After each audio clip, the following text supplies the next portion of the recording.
어머님, 요즘은 부부 공동명의가 당연하죠. 며느리가 웃으며 던진 이 한마디에 제 인생 30년이 무너지는 소리가 들렸습니다. 새벽 5시에 일어나 가게 문 열고 밤 11시에 철문 내리며 악착같이 모은 돈. 남편 없이 혼자 키운 아들에게 단 하나 물려주고 싶었던 집 한 채. 그런데 결혼 2년 차 며느리가 이렇게 말하더군요. 제 이름도 넣어주세요. 여러분이라면 어떻게 하시겠습니까? 안녕하세요, 여러분. 오늘은 가슴 아픈 사연을 함께 나눠보려 합니다. 요즘 세대와 기성세대의 가치관 충돌, 그리고 가족이란 이름 아래 감춰진 복잡한 감정들에 대한 이야기입니다. 시작하기 전에 구독과 좋아요 버튼 꾹 눌러주세요. 여러분의 작은 관심이 더 좋은 콘텐츠를 만드는 큰 힘이 됩니다. 그럼 지금부터 이 사연 속으로 들어가 보겠습니다. 사연의 주인공은 올해 65세 김미숙 씨입니다. 편의상 가명으로 부르겠습니다. 미숙 씨의 삶은 평탄하지 않았습니다. 35년 전 26의 나이에 결혼했을 때만 해도 평범하고 행복한 가정을 꿈꿨습니다. 남편은 성실한 회사원이었고 미숙 씨는 작은 반찬 가게를 운영하며 알뜰하게 살림을 꾸려나갔습니다. 결혼 3년 차에 아들이 태어났습니다. 세상 그 무엇보다 소중한 유일한 자식이었죠. 하지만 아들이 5살 되던 해 청천벽력 같은 일이 일어났습니다. 남편이 갑작스러운 교통사고로 세상을 떠난 것입니다. 그때가 정말 세상이 무너지는 것 같았어요. 미숙 씨는 그때를 떠올리며 말합니다. 장례식장에서 5살 아들이 아빠 언제 와? 하고 물을 때마다 가슴이 찢어지는 것 같았다고 합니다. 친척들은 말했습니다. 어린애 하나 데리고 혼자 어떻게 살려고 그래. 재혼이라도 생각해봐. 하지만 미숙 씨는 고개를 저었습니다. 제가 다시 결혼하면 이 아이는요? 새 아버지 눈치 보며 자라야 하잖아요. 전 그게 싫었어요. 그날부터 미숙 씨의 진짜 전쟁이 시작됐습니다. 새벽 5시에 일어나 도매시장에 가서 신선한 재료를 사오고 오전 7시부터 밤 11시까지 가게를 운영했습니다. 손님이 없는 시간에는 반찬을 만들고 포장하느라 앉아 쉴 시간도 없었습니다. 손은 거칠어지고 허리는 휘어졌지만 아들만 보면 힘이 났습니다. 엄마는 괜찮아. 우리 아들만 잘 크면 돼. 주말에도 쉬지 않았습니다. 명절에도 가게 문을 닫지 않았습니다. 다른 가게들이 쉬는 날이야말로 더 큰 수입을 올릴 수 있는 기회였으니까요.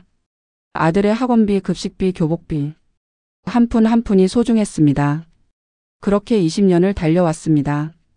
아들은 다행히 착하게 자라주었습니다. 공부도 열심히 해서 좋은 대학에 들어갔고 대기업에 취직까지 했습니다. 그때 정말 기뻤어요. 내가 그동안 고생한 보람이 있구나 싶었죠. 미숙 씨는 그때를 생각하며 눈시울을 붉혔습니다. 아들이 취직하고 3년이 지났을 때 좋은 인연을 만나 결혼을 했습니다. 며느리는 첫인상부터 참 좋았습니다. 밝게 웃고 예의 바르고 어른 공경할 줄 아는 아이였죠. 처음 인사하러 왔을 때 손수 과일도 깎아주고 설거지도 하더라고요. 아, 우리 아들 복 받았구나 싶었어요. 결혼식은 조촐하게 치렀습니다. 미숙 씨는 그동안 모아둔 돈으로 예당과 예물, 예식 비용 일부를 지원했습니다. 며느리 집에서는 혼수를 준비해왔고 두 집안 모두 과하지 않게 형편에 맞게 준비했습니다. 결혼 후 2년간 며느리는 정말 착했습니다. 명절마다 찾아와 음식도 함께 만들고 미숙 씨 생신에는 꽃다발과 케이크를 챙겨왔습니다. 어머님 평생 고생만 하셨는데 이제는 좀 편히 사세요. 며느리가 건네는 그 말 한마디가 미숙 씨에겐 큰 위로가 됐습니다. 아, 내가 이제 며느리한테라도 가족이라는 걸 느끼는구나. 미숙 씨는 행복했습니다. 혼자였던 긴 시간이 마침내 끝난 것 같았습니다. 그런데 미숙 씨에게는 오랜 꿈이 하나 있었습니다. 내가 죽기 전에 아들 이름으로 집 한 채는 해줘야지. 남편이 떠난 후 30년간 단 하루도 쉬지 않고 일한 이유가 바로 그것이었습니다. 미숙 씨는 전세로 살면서도 매달 조금씩 돈을 모았습니다. 커피 한 잔도 아껴가며 옷 한 벌 새로 사지 않으며 오직 아들을 위해 저축했습니다. 그렇게 모은 돈이 드디어 목표에게 도달했습니다. 서울 외곽의 작은 아파트 한 채를 살 수 있는 금액이었습니다. 3억 2천만 원. 30년의 땀과 눈물이 담긴 돈이었습니다. 미숙 씨는 복덕방을 다니며 아들 부부가 살만한 집을 알아보기 시작했습니다. 신혼부부니까 역세권이 좋겠지? 학구는 어떤가? 나중에 손주 생각하면. 미숙 씨는 아들보다 더 열심히 발품을 팔았습니다. 그러던 어느 날 마음에 드는 물건이 나왔습니다. 깨끗한 신축 아파트 24평형. 전철역에서 도보 10분 거리. 주변에 학교와 마트가 가까운 곳. 여기다. 미숙 씨는 바로 계약금을 걸었습니다. 그리고 주말에 아들 부부를 불러 조촐한 저녁 식사를 준비했습니다. 너희 둘한테 할 말이 있어서 불렀어. 밥을 먹으면서 미숙 씨는 조심스럽게 말을 꺼냈습니다. 엄마가 그동안 모은 돈으로 너희 집 한 채 마련했어. 아들의 눈이 휘둥그레졌습니다. 엄마 뭐라고요? 응. 다음 달에 잔금 치르면 바로 입주할 수 있어. 내 이름으로 등기할 거야. 순간 식탁에 묘한 침묵이 흘렀습니다. 아들은 눈물을 글썽이며 말했습니다. 엄마, 고생 많으셨어요. 정말. 하지만 바로 그때였습니다. 옆에 앉아있던 며느리가 밝게 웃으며 끼어들었습니다. 어머님 정말 감사해요. 그런데 요즘은 다들 부부 공동 명의로 하잖아요. 미숙 씨의 손이 멈췄습니다. 뭐? 제 말은요. 저희가 함께 사는 집이니까. 당연히 공동 명의가 맞지 않을까 싶어서요. 며느리는 여전히 웃고 있었습니다. 하지만 그 웃음이 미숙 씨에게는 전혀 다르게 보였습니다. 이 애가 지금 뭐라고 한 거지? 미숙 씨의 가슴이 쿵 내려앉았습니다. 30년간 악착같이 모은 돈. 오직 아들만을 생각하며 준비한 집. 그런데 며느리가 자기 이름도 넣어달라고 한 겁니다. 미숙 씨는 숨을 고르며 물었습니다. 공동명의? 네 어머님. 요즘은 다 그렇게 해요. 부부가 함께 사는 집인데 한 사람 이름으로만 하면 나중에 문제 생길 수도 있잖아요. 며느리의 말투는 여전히 공손했습니다. 하지만 그 속에 담긴 의미는 명확했습니다.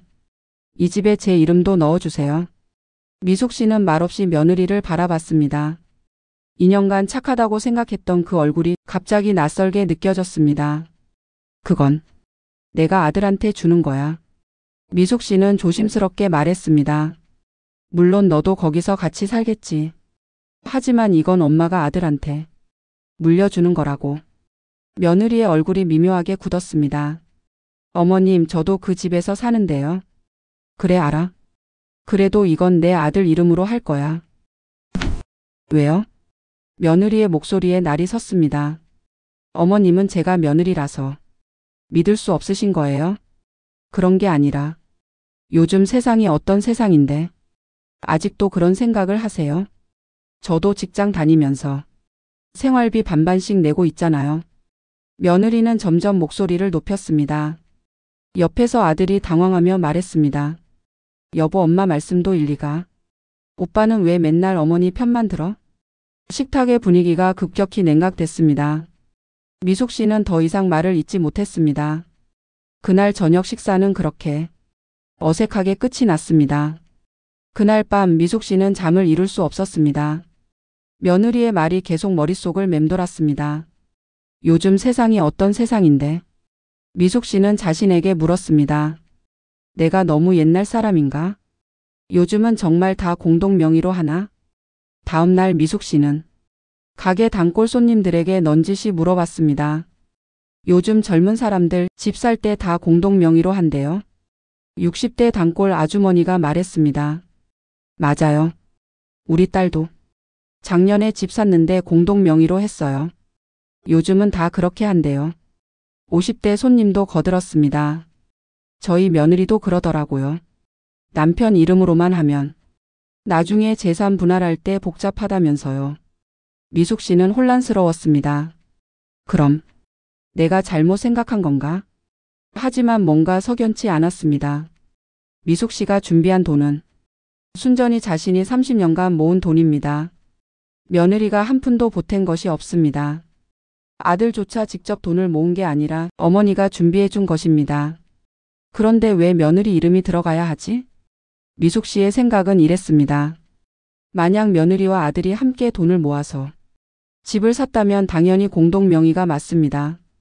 부부가 함께 노력해서 이룬 재산이니까요. 하지만 이 경우는 다릅니다. 이건 어머니가 아들에게 증여하는 것입니다.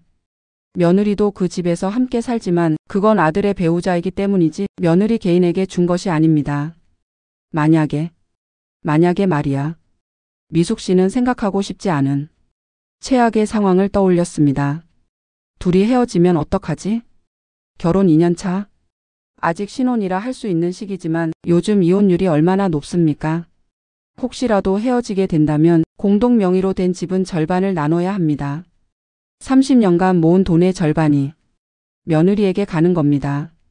그건 말이 안 되잖아. 미숙 씨는 머리가 복잡했습니다. 며칠 후 아들이 혼자 찾아왔습니다. 엄마, 저번에 집 이야기 때문에. 아들은 조심스럽게 말을 꺼냈습니다. 사실 저도 고민이 많았어요. 엄마 입장도 이해가 가고. 그래, 그럼 엄마 말대로. 근데 엄마, 요즘은 진짜 다 공동 명의로 해요. 제 회사 동료들도 다 그렇게 했대요.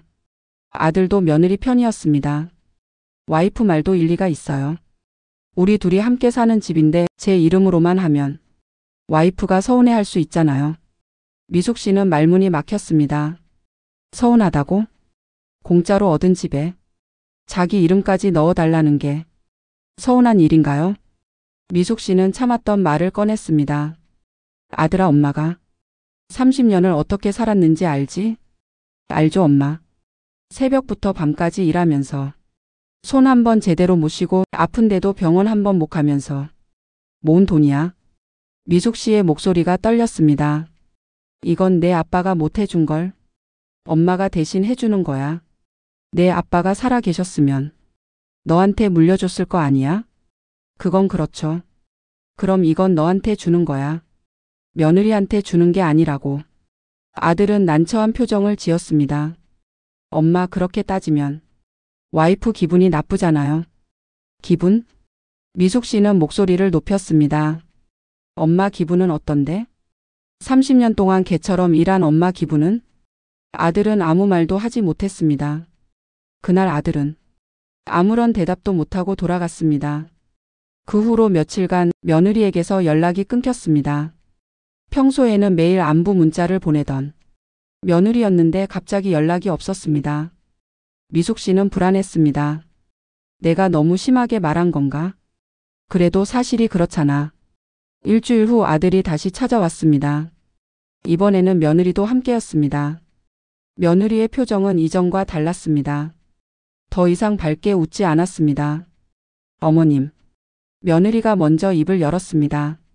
제가 좀 솔직하게 말씀드릴게요. 미숙 씨는 긴장하며 며느리를 바라봤습니다. 저도 직장 다니면서 매달 월급 받아요. 그 돈으로 생활비 절반 내고 명절 때 선물 사는 것도 제 돈으로 하는 거예요. 그래, 알아. 근데 집은 왜 제 이름이 빠져야 하는 건가요?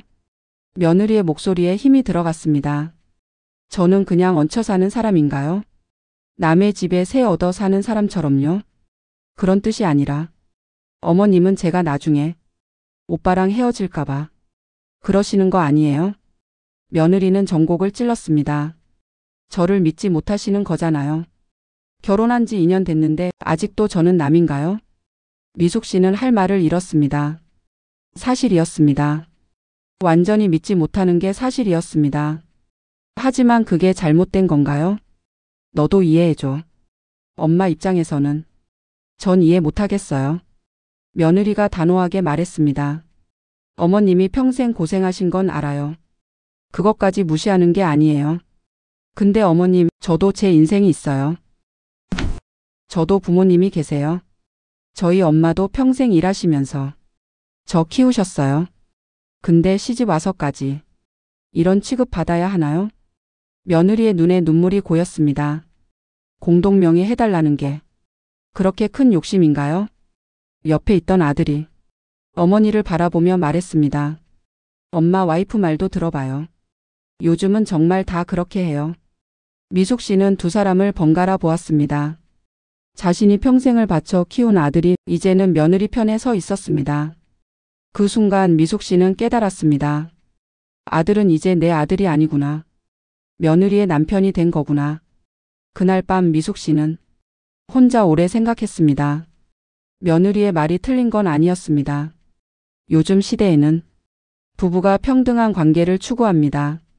경제활동도 함께하고 육아도 함께하고 가사도 분담합니다. 그런 시대에 집만 남편 이름으로 한다는 건 며느리 입장에서는 불평등하게 느껴질 수 있습니다. 하지만 미숙 씨의 생각은 달랐습니다. 부부가 함께 모은 재산이라면 당연히 공동명의가 맞지. 근데 이건 내가 준 거잖아. 부모가 자식에게 물려주는 재산. 그건 그 자식의 몫이어야 하지 않나요? 만약 미숙 씨에게 딸이 있었다면 그 딸에게도 똑같이 집을 마련해 줬을 겁니다. 하지만 아들만 있으니 아들에게 주는 것입니다. 며느리에게 주는 게 아니라. 이게 내가 틀린 생각인가? 미숙 씨는 혼란스러웠습니다. 결국 미숙 씨는 결정을 내렸습니다. 며느리와 아들을 다시 불러 조용히 말했습니다. 내가 많이 생각해봤어. 두 사람은 긴장한 표정으로 미숙 씨를 바라봤습니다. 집은 아들 이름으로 할 거야. 며느리의 얼굴이 굳어졌습니다. 대신 미숙 씨는 말을 이었습니다. 이 집은 엄마가 너한테 증여하는 거니까 나중에 엄마가 죽고 나면 이 집은 온전히 너희 둘 거야. 그때 가서 너희가 공동명의로 바꾸든 어떻게 하든 상관없어. 그땐 너희 재산이니까. 미숙 씨는 며느리를 똑바로 보며 말했습니다. 근데 지금은 안 돼. 이건 엄마가 아들한테 주는 거야. 이해해줘. 며느리는 한동안 말이 없었습니다. 그러다 한숨을 푹 쉬고는 말했습니다. 알겠어요. 하지만 그 목소리에는 서운함이 가득했습니다. 그 후로 며느리는 변했습니다. 예전처럼 자주 찾아오지 않았습니다. 전화도 뜸해졌습니다. 명절에 와도 예전의 밝은 모습은 찾아볼 수 없었습니다. 형식적으로 인사하고 의무적으로 음식을 나르고 빨리 집에 가고 싶어 하는 표정이었습니다. 미숙 씨는 그런 며느리를 보며 가슴이 아팠습니다. 내가 잘못한 걸까? 너무 고집을 부린 걸까? 하지만 동시에 이런 생각도 들었습니다. 진짜 가족이었다면 이 정도로 마음이 돌아서지 않았을 텐데. 결국 집은 돈이었습니다. 며느리에게 미숙 씨는 사랑하는 시어머니가 아니라 재산을 나눠줘야 하는 대상이었던 걸까요? 반년이 지난 지금 미숙 씨는 여전히 혼란스럽습니다. 가게 일을 하다가도 문득 그 생각이 납니다. 내가 며느리한테 너무 매정했나? 요즘 세상에 내가 너무 구식인가? 하지만 다시 생각하면 자신의 선택이 틀렸다고 생각하지 않습니다. 30년간 모은 돈. 오직 아들만 생각하며 악착같이 모은 돈. 그 돈으로 마련한 집을 며느리와 반반 나눠야 한다는 게 미숙 씨로서는 받아들이기 힘든 일이었습니다. 물론 며느리의 입장도 이해는 됩니다. 함께 사는 집인데 자기 이름이 없다는 건 분명 불안하고 서운한 일일 겁니다. 하지만 사랑에는 계산이 없어야 하는 거 아닌가요? 진짜 가족이라면 이름이 누구 걸로 되어 있든 크게 상관없어야 하는 거 아닌가요? 미숙 씨가 아들 이름으로 집을 해줘도 그 집에서 며느리도 함께 살 수 있습니다. 둘이 평생 행복하게 산다면 이름이 뭐가 중요할까요? 하지만 며느리는 이름에 집착했습니다.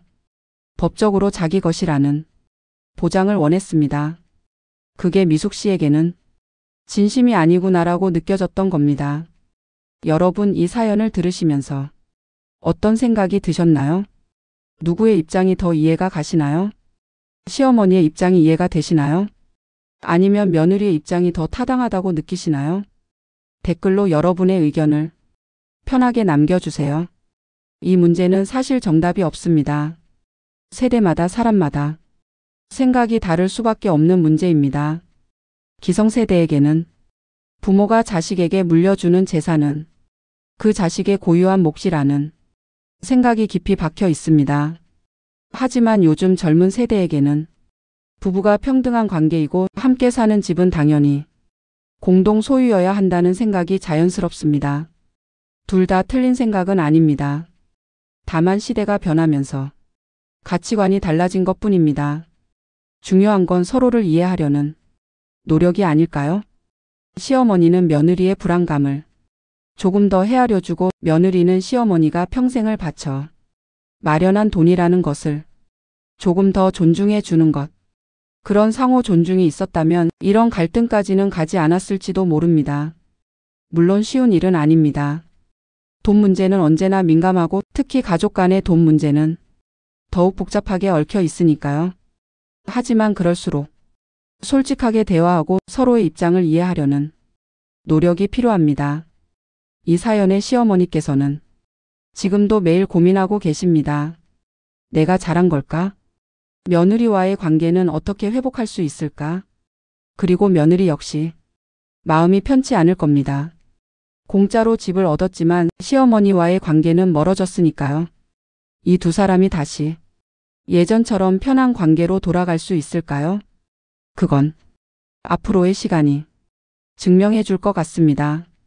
여러분의 집안에서는 이런 문제를 어떻게 해결하셨나요? 혹시 비슷한 경험이 있으시다면 댓글로 공유해 주세요.